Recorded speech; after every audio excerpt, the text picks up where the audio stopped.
Hello दोस्तों, एक और नई वीडियो में आपका स्वागत है। दोस्तों, इस वीडियो में हम समझेंगे 2026 में आपको अपनी जीएसटीआर 3B रिटर्न को सही तरीके से कैसे सबमिट करना है। इस वीडियो में मैं आपको स्टेप बाय स्टेप बताऊंगा जीएसटीआर 3B के इम्पोर्टेंट कॉलम्स के बारे में कि कौन से कॉलम में कौन सी फिगर जाएगी, और अगर आपका आरसीएम जीएसटी पोर्टल पर कुछ अलग दिखाई दे रहा है और आपकी बुक्स के अंदर कुछ अलग शो हो रहा है तो इसका क्या रीजन है, और ऐसी सिचुएशन में आपको क्या करना है, और आपको ब्लॉक्ड आईटीसी और आईटीसी रिवर्सल को प्रॉपरली कैसे शो करना है जीएसटीआर 3B रिटर्न के अंदर, वो भी मैं बताऊंगा, ताकि हमें फ्यूचर में कोई नोटिस ना आए और हमारा कोई भी मिसमैच ना हो रिटर्न के अंदर।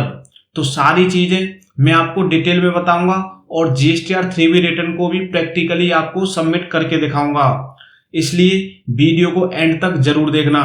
तो बिना किसी देरी के वीडियो को शुरू करते हैं।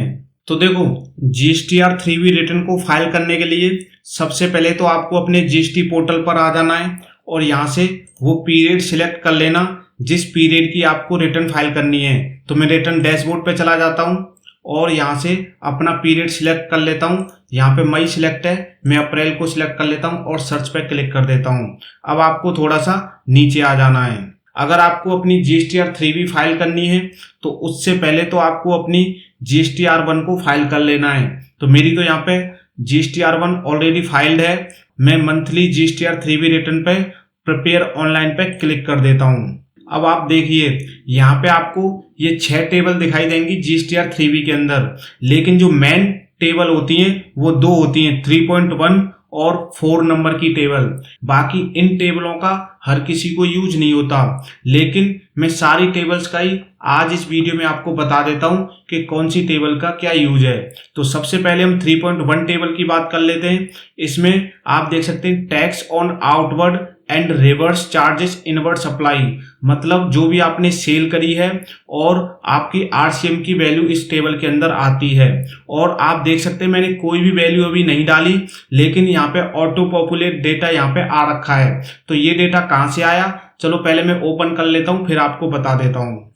तो देखिए, यहाँ पे जो डेटा आया है वो मेरी जीएसटीआर 1 से आया है, क्योंकि मैंने ऑलरेडी जीएसटीआर 1 को यहाँ पे अपनी फाइल कर दिया है। तो जीएसटीआर 1 से सारा आउटवर्ड सप्लाई का डेटा यहाँ पे आ चुका है और यहाँ पे आरसीएम की वैल्यू भी मेरी आ चुकी है, जो कि आप देख सकते हैं 96,000 मेरा आरसीएम की टैक्सेबल वैल्यू है और उस पर 5% आईजीएसटी लगी हुई है। तो देखो, यहाँ पे आपको कुछ भी करने की जरूरत नहीं होती, क्योंकि सारा डेटा आपका जीएसटीआर 1 में जो भी आपने दिखाया है वहां से ऑटो पॉपुलेट होकर जीएसटीआर 3B में आ जाता है। बस यहाँ पे डिफरेंस हो सकता है, तो आरसीएम वाले कॉलम में थोड़ा सा डिफरेंस हो सकता है, मैक्सिमम टाइम इसमें भी कोई डिफरेंस नहीं होता। तो आरसीएम वाले कॉलम को हम यहाँ पे एडिट कर सकते हैं। तो मैं अपना आरसीएम दिखा देता हूँ कि मेरा आरसीएम क्या है और पोर्टल पर क्या दिखाई दे रहा है। तो देखो, यहाँ पे मैंने आरसीएम की सीट बनाई हुई है। अप्रैल मंथ में टोटल आरसीएम कितना था, तो यहाँ पे आप देख सकते हैं 96,000 जो पोर्टल पे दिखाई दे रहा है वो एंट्री आपको यहाँ पे दिखाई दे जाएगी, लेकिन जो ऊपर वाला है ये दिखाई नहीं दे रहा पोर्टल पे। और इसका सिंपल सा रीजन है, आप यहाँ पे देख सकते हैं ये तो रजिस्टर्ड पर्सन था इसलिए इसने जीएसटी पोर्टल पर दिखा दिया, और ये अनरजिस्टर्ड पर्सन है इसलिए इसने जीएसटी पोर्टल पर नहीं दिखाया, क्योंकि इसके पास कोई जीएसटी नंबर नहीं है। तो ये हमें अपनी तरफ से डिपॉजिट करना होगा और अपनी तरफ से क्लेम करना होगा। तो यही रीजन है कि पोर्टल पर और आपकी बुक्स में आरसीएम के अंदर डिफरेंस आ जाता है। तो देखिए, इन दोनों का टोटल मैं आरसीएम जीएसटी पोर्टल पर अपडेट कर देता हूं। तो दोनों का टोटल होता है 1,13,000, तो मैं पोर्टल पर भी उतना ही कर देता हूं।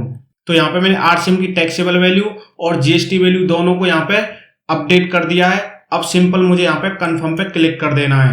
आप यहाँ पे देख सकते हैं अब आपका यहाँ पे अपडेट हो चुका है। अब आ जाते हैं वापस और यहाँ पे देख लेते हैं 3.11 टेबल में क्या जाता है। तो इसको मैं ओपन कर लेता हूं। तो देखो, यहाँ पे कौन सा डेटा जाता है, यहाँ पे ई कॉमर्स का डेटा जाता है। ई कॉमर्स का डेटा जैसे आप कोई अमेजोन के साथ काम कर रहे हो, फ्लिपकार्ट के साथ काम कर रहे हो, ओला, उबर, स्विगी, जोमेटो इस तरह की ई कॉमर्स वेबसाइट के साथ अगर आप काम कर रहे हो तो आपको यहाँ पे डेटा दिखाना होता है, लेकिन सारा डेटा आपको नहीं दिखाना होता।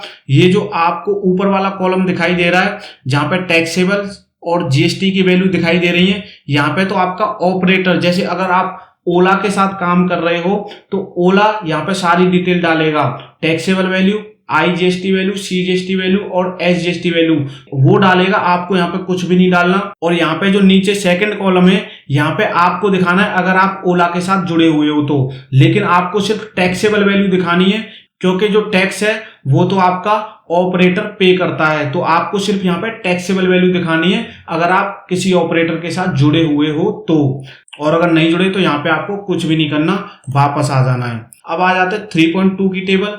तो देखिए यहाँ पे आपकी इंटर स्टेट सप्लाई की टोटल टैक्सेबल वैल्यू जाती है और IGST की वैल्यू जाती है। यहाँ पे आपको स्टेट सिलेक्ट कर लेनी है और टोटल टैक्सेबल वैल्यू क्या है और उस पर GST क्या लगा है, क्योंकि इंटर स्टेट सप्लाई है तो IGST आएगा। और supply made to composition taxable person यहाँ पे आ जाएगा। और ऐसे ही यहाँ पे UIN होल्डर के लिए यहाँ पे आपको डेटा को फिल करना है। ये डेटा भी ऑटो पॉपुलेट हो जाता है, लेकिन अगर नहीं हुआ है तो आप यहाँ से इस तरह से कर सकते हैं। अब आ जाते हैं बैक, और अब आ जाते हैं मेन जो टेबल है, सबसे इंपॉर्टेंट टेबल आपको 4 नंबर की टेबल है। इसमें आपको सारी चीजें ध्यान से करनी है, तो मैं आपको करके बता देता हूं कि इसमें क्या क्या डेटा जाता है। तो देखो 4 नंबर की टेबल है, इस पे मैं क्लिक कर देता हूं और थोड़ा सा नीचे आ जाता हूं। तो देखो यहाँ पे इंपोर्ट ऑफ गुड, जो भी आपने इंपोर्ट करा है उसकी GST अमाउंट यहाँ पे जाता है। आप देखोगे यहाँ पे आपको टैक्सेबल अमाउंट कहीं पे भी नहीं दिखेगा। इस टेबल के अंदर सिर्फ GST अमाउंट और सेस अमाउंट जाता है। तो यहाँ पे जो भी IGST इंपोर्ट पे लगा है वो सारा फिगर आप यहाँ पे डाल दोगे। इंपोर्ट ऑफ सर्विस, अगर आपने कोई भी सर्विस करी है तो उसकी GST आप यहाँ पे डाल दोगे। और देखो ये टेबल भी ऑटो पॉपुलेट होती है, लेकिन अगर बाई चांस आपको यहाँ पे कोई चेंज करना है तो अभी तो आप यहाँ पे चेंज कर सकते हैं, लेकिन फ्यूचर में ये टेबल लॉक हो जाएगी। और अब देखो थर्ड कॉलम में invert supply liable to reverse charges.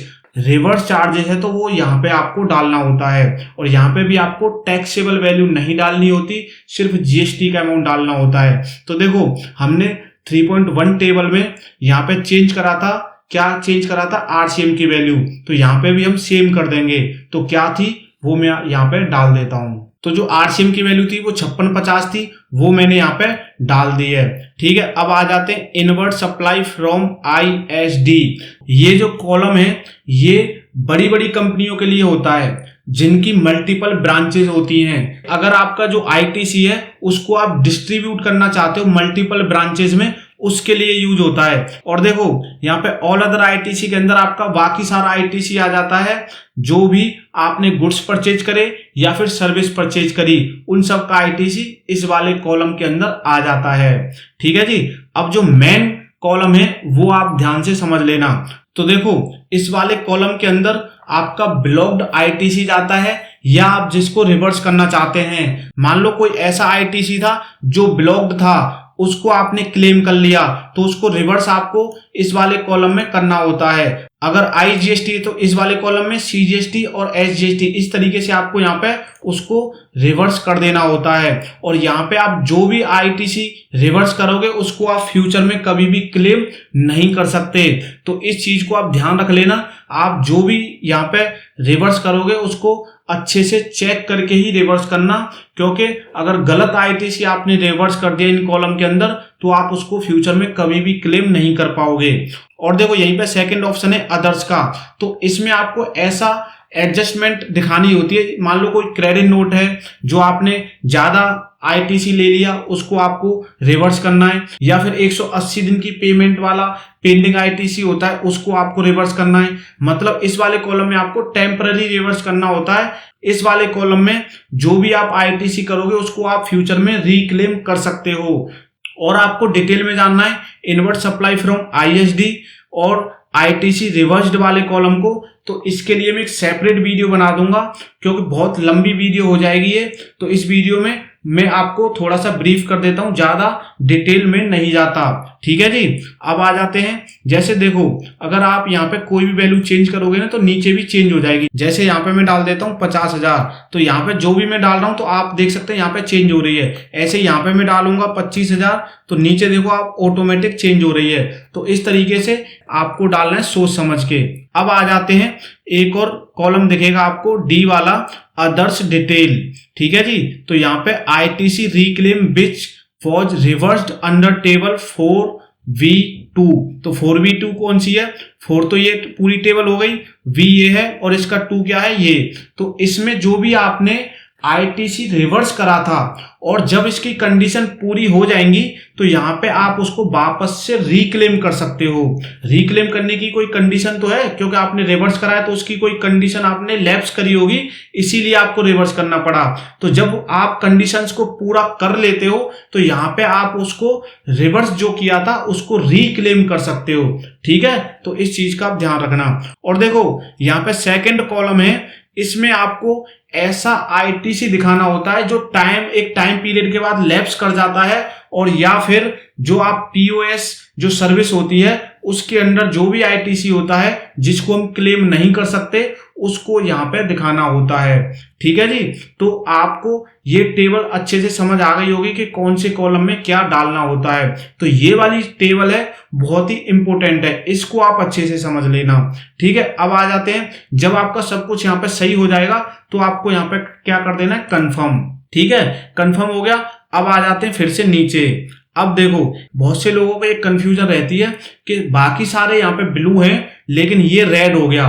तो देखो रेड इसलिए हो गया क्योंकि जो मैंने RCM की वैल्यू है उसको चेंज कर दिया। यहाँ पे दिखा रहा था 4,000 समथिंग, मैंने उसको 5,000 समथिंग कर दिया, तो इसलिए यहाँ पे ये रेड हो गई। लेकिन इससे कोई दिक्कत नहीं है क्योंकि आपके पास एक जस्टिफिकेशन तो है ही, क्योंकि आपका जो RCM है 5,000 जमा कराया है तो 5,000 ही क्लेम करोगे। तो अब आ जाते हैं 5 नंबर की टेबल के अंदर। यहाँ पे exempted, nil and non GST inward supply दिखानी होती है। और यहाँ पे 5.1 नंबर की टेबल है, इसके अंदर इंटरेस्ट, लेट फीस वगैरह आती हैं जो कि ऑटोमेटिक यहाँ पे कैलकुलेट करके दे देती हैं, आपको इनके अंदर कुछ भी नहीं करना होता। ठीक है जी। और उसके बाद नीचे आ जाना है और अपनी GSTR 3V को यहाँ पे सेव कर देना। सबसे पहले तो सेव जरूर कर लेना ताकि कोई भी गड़बड़ ना हो। अब आपको फिर से नीचे आ जाना है और यहाँ पे प्रोसीड टू फाइल, इस पे क्लिक कर देना है। अब देखो यहाँ पे आएगा कैश लेजर बैलेंस, तो आपके पास क्या कैश लेजर है वो यहाँ पे देख सकते हैं।